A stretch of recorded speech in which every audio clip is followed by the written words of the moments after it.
E aí pessoal, estamos aí com mais um vídeo do canal Economia Tabacudo.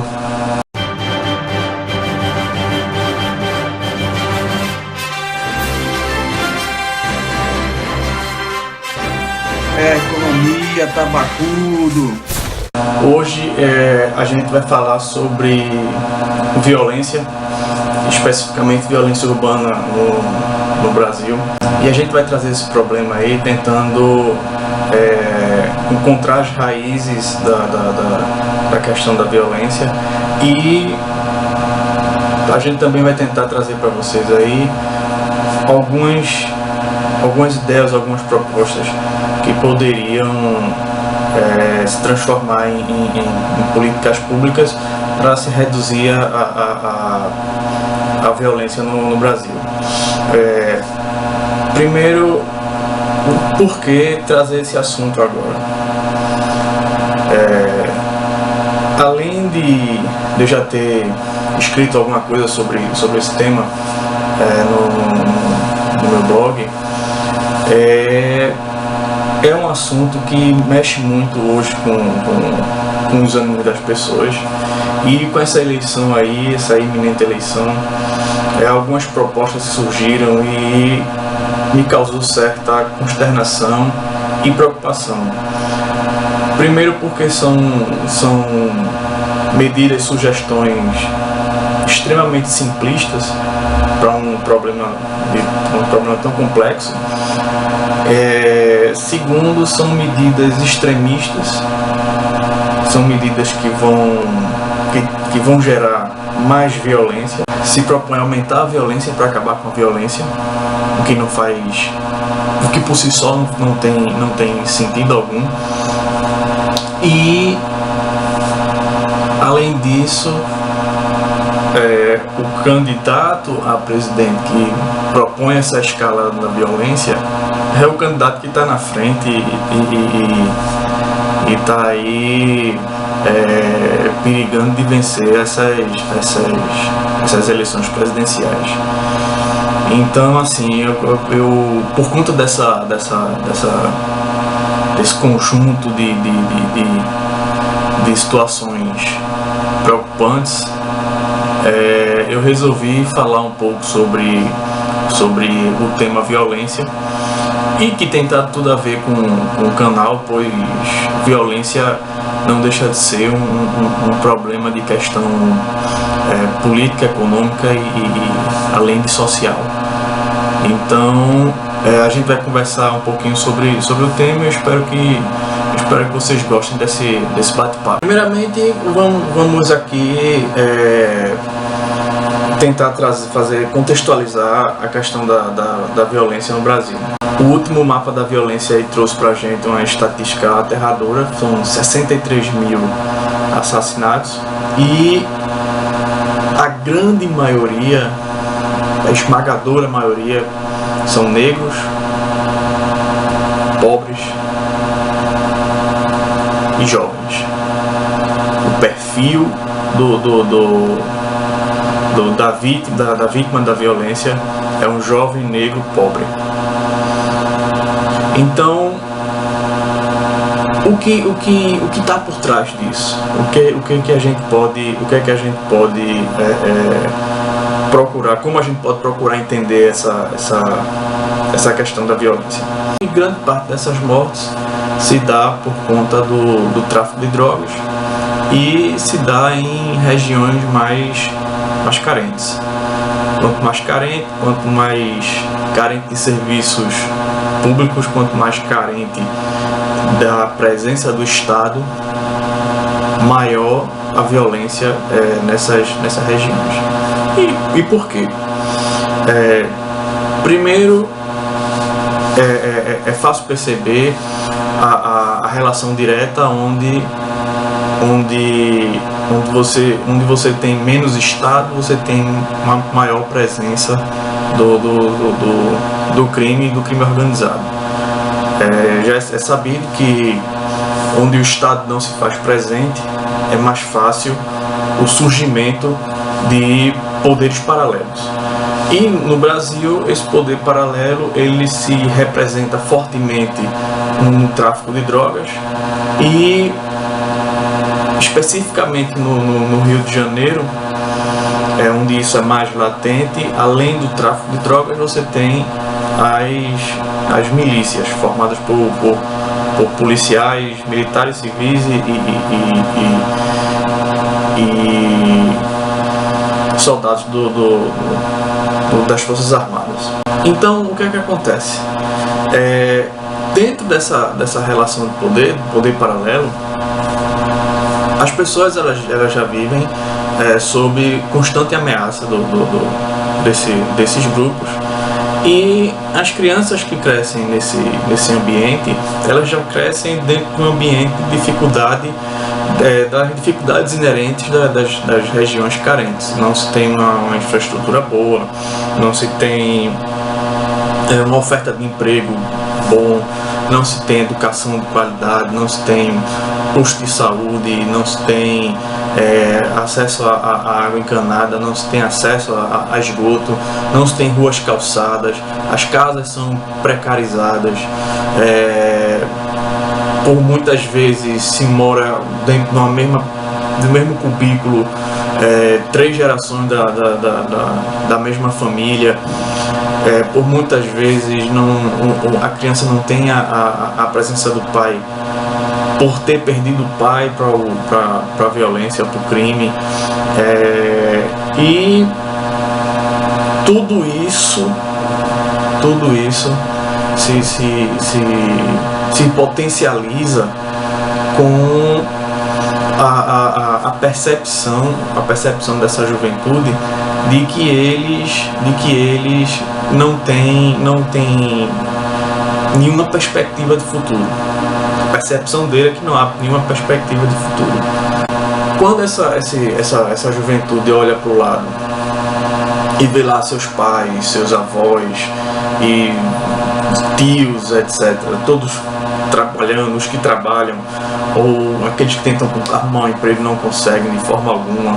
Quem trabalha muito, sai de manhã cedo, chega à tarde da noite, rala o dia inteiro, levando gozada de patrão, levando porrada de policial em blitz, levando baculeiro no meio da rua.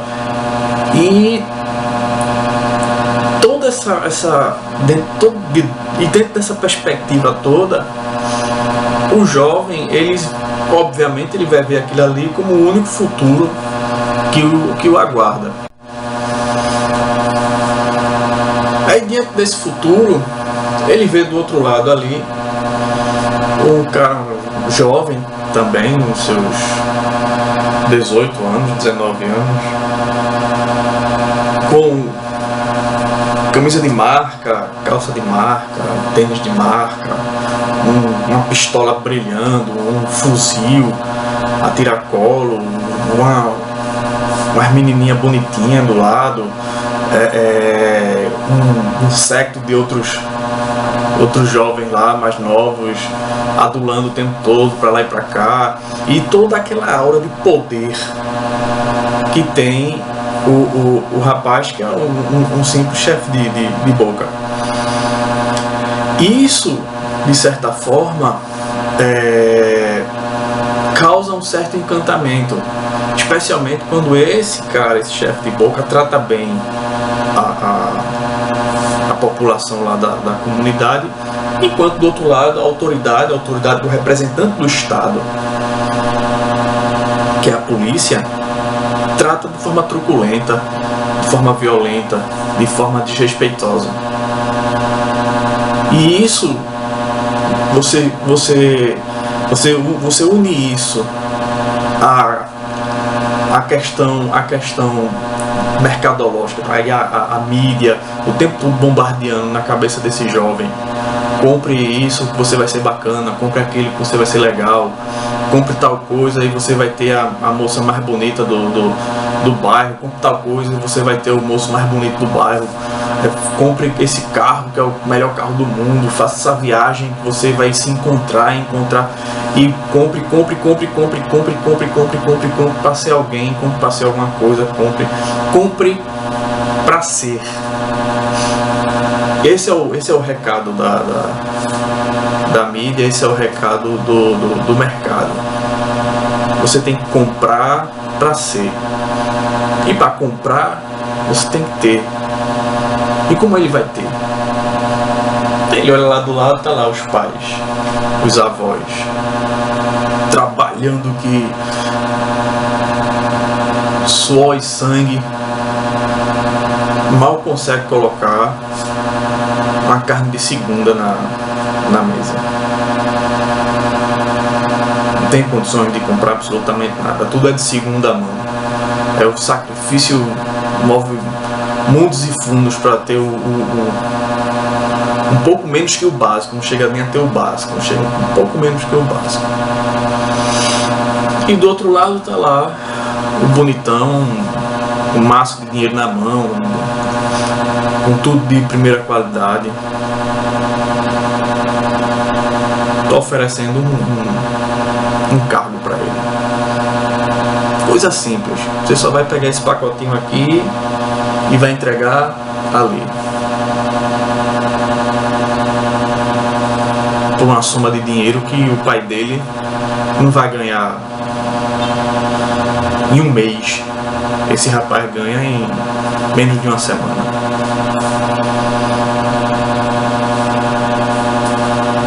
Não é difícil conquistar essa garotada. O crime é muito sedutor, porque é dinheiro fácil, é poder, é dinheiro muito. Quem não se seduz com tudo isso? Quem é você para culpar essa juventude? Na verdade, nós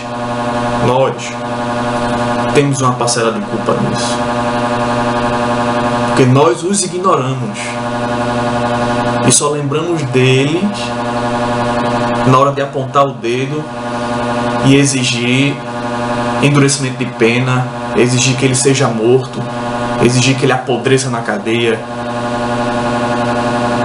É aí quando nós lembramos deles, de tanto tratar eles como animais, eles terminam agindo como animais. A culpa é nossa, nós temos culpa. O Estado tem culpa, especialmente o Estado tem culpa. E a nossa culpa é que a gente ignora eles, a gente ignora os pedidos deles, a gente ignora o clamor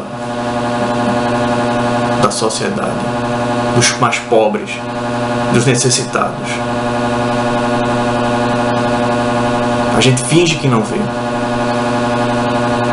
e não cobra nada do Estado, ou critica o Estado quando o Estado resolve fazer alguma coisa, resolve fazer o mínimo. Ainda critica o Estado e me vem falar de meritocracia. Não existe meritocracia em país desigual, especialmente no Brasil, que é um dos países mais desiguais do mundo. Então, esse é o cenário. É isso que leva essa criançada para a criminalidade. Claro que existe uma ou outra nuance dessa.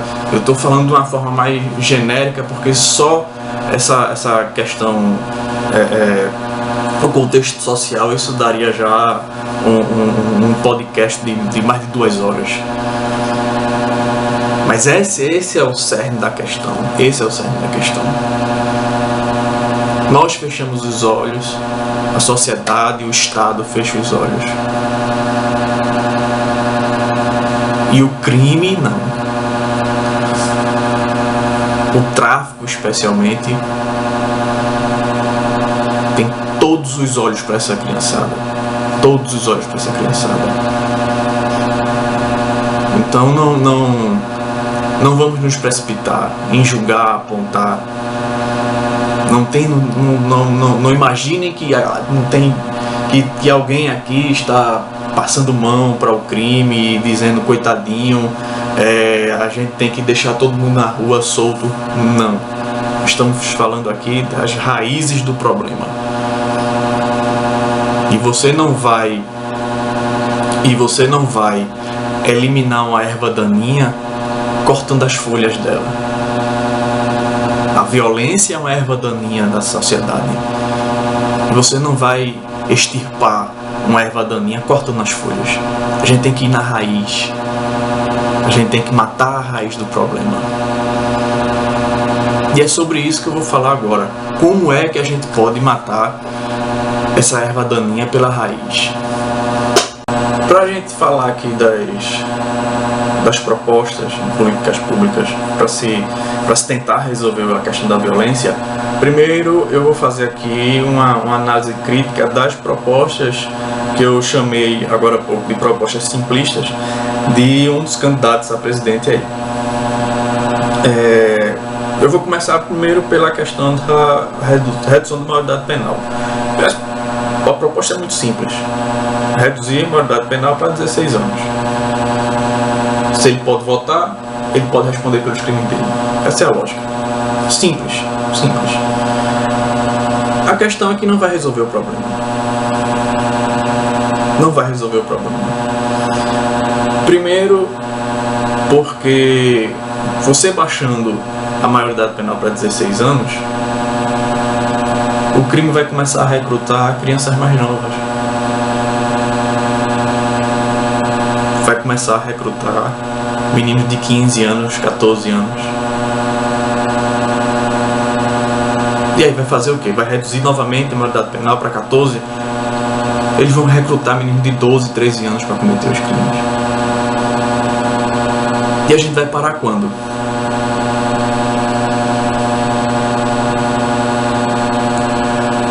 Onde é que vai parar isso?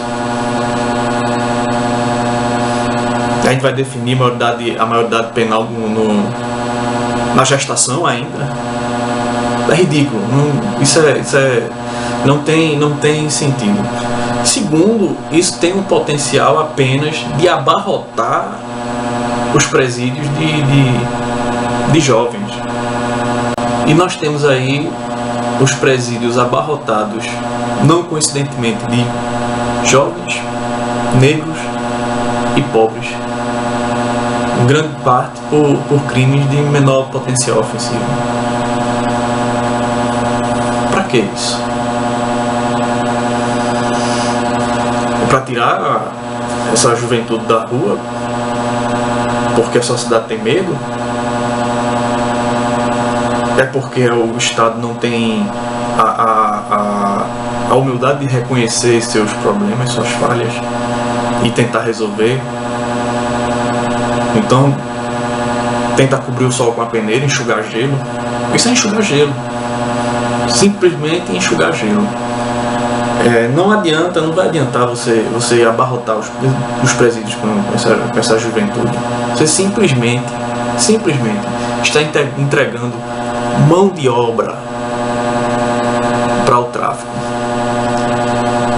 É nos presídios que se recrutam esses jovens. Não é só lá na favela. Os presídios. Dentro do presídio ele é obrigado a escolher uma facção, senão morre. E ao escolher essa facção, ele entrou para esse grupo criminoso. Não importa o que ele fez lá fora. Então, redução da maioridade penal é bobagem. É estúpido. Reduzir a maioridade penal é estúpido, é uma medida estúpida. Outra medida que ele propõe é relaxar a lei do desarmamento e permitir que cada cidadão de bem tenha a possibilidade de escolher ter ou não uma arma em casa. Já não basta aí dos diversos estudos estatísticos, diversas pesquisas já feitas no Brasil e no mundo que apontam que a quantidade de arma em circulação no país tem uma relação direta com a violência, o crime de morte por arma de fogo, o número de mortes por arma de fogo. No Brasil, desde o Estatuto do Desarmamento, houve uma redução muito grande na quantidade de mortes por arma de fogo. E alguns estudos aí mostram que já foram poupadas nesse período mais de 100 mil vidas. Claro que ultimamente a gente teve uma certa escalada da violência, não por acaso, coincidindo com o aprofundamento da crise econômica do país, crise econômica e crise política do país. Então, o aumento dessa criminalidade desses últimos anos tem uma relação aí um pouco diferente com a questão da circulação de armas dentro do país. Tem mais a ver com a crise econômica. Porém, estudos feitos pela Universidade de Harvard e estudos feitos na Universidade de Stanford já comprovam aquilo que há pouco tempo atrás eles desmentiam. Esses estudos realizados, eles mostram que o aumento de circulação de armas dentro de uma região está diretamente ligado ao aumento do número de mortes por arma de fogo e, consequentemente, aumento da criminalidade. Então, eu vou deixar aqui na descrição do canal os links desses estudos, dessas estatísticas, para vocês também terem acesso e poder dar uma olhada lá. Então, essa conexão entre o número de armas em circulação e mortes violentas por arma de fogo não é coincidente. Não é coincidência. Ela tem uma relação direta. E hoje já há uma série de estudos, uma série de pesquisas que mostram, que apontam para essa direção. E uma outra coisa uma outra proposta simplista demais também que eu queria criticar aqui é a ridícula e absurda proposta de facilitar que os policiais persigam e matem os criminosos. Não existe paralelo no mundo. E por último, a absurda meu Deus do céu, o absurdo da ideia de relaxar as leis, para que facilitem o trabalho policial de se perseguir e executar criminosos. É transformar o policial em tribunal, júri e carrasco. Coisa que a gente está acostumado a ver em noticiário, não tenha dúvida. Mas você imagine isso se tornar lei. Isso é coisa de filme.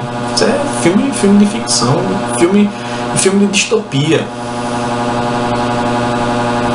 Não existe paralelo no mundo em que o presidente de uma nação, o chefe maior de uma nação, premie, dê medalha a policial que executar bandido. Como é que o candidato a presidente da República O cara candidato a presidente do país, de uma das maiores economias do mundo, abre a boca e sugere que um policial que dá 10, 20 tiros no peito de um bandido merece uma medalha. Não é concebível uma ideia dessa. E as pessoas aplaudem. Meu Odin do céu, onde é que a gente vai chegar? Nós estamos falhando como sociedade. Nós estamos falhando como sociedade. Ao aplaudir a violência, a truculência, ao aplaudir a morte de jovens que não tiveram oportunidade, ao amarrar jovens em poste, dar surra, fazer justiça com as próprias mãos. Isso é um claro recrudescimento da sociedade. A gente está deixando de avançar e está começando a voltar no tempo. Qual vai ser a próxima ideia dele? Apedrejar a Dutra?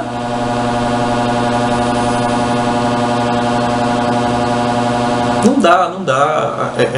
São propostas absurdamente simplistas, absurdamente erradas. Nenhuma dessas propostas vão resolver o problema. Pior, só tem potencial para aumentar a violência. Quanto maior a violência policial, mais policiais morrem. Não se enganem, não é à toa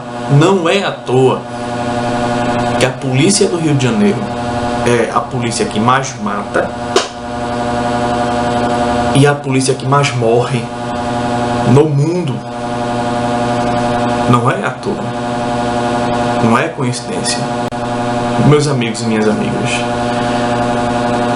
essas medidas do candidato que lidera as pesquisas, ela só tem potencial de piorar ainda mais os índices de violência no país. E sabe-se lá, se os índices oficiais que este possível governo divulgaria, seria honesto. Sabe-se lá se os índices que o governo vai apresentar, sabe-se lá se os índices que esse possível governo divulgará estariam certos, seriam índices honestos, índices confiáveis. Não duvido nem um minuto que poderiam ser índices manipulados. Assim como se manipulavam os índices na Venezuela, assim como os Kirchner manipulavam os índices na Argentina, assim como qualquer governo autoritário manipula seus índices econômicos, índices de violência. Não duvido nem um pouco. E vai parecer para os leigos, vai parecer para um grupo de pessoas mais distantes desse problema que a violência está reduzindo, que a violência está acabando. Enquanto os agentes do Estado estão, na verdade, massacrando a juventude brasileira na periferia, sob autorização expressa do presidente da República e do Estado. Esse é o risco que nós corremos.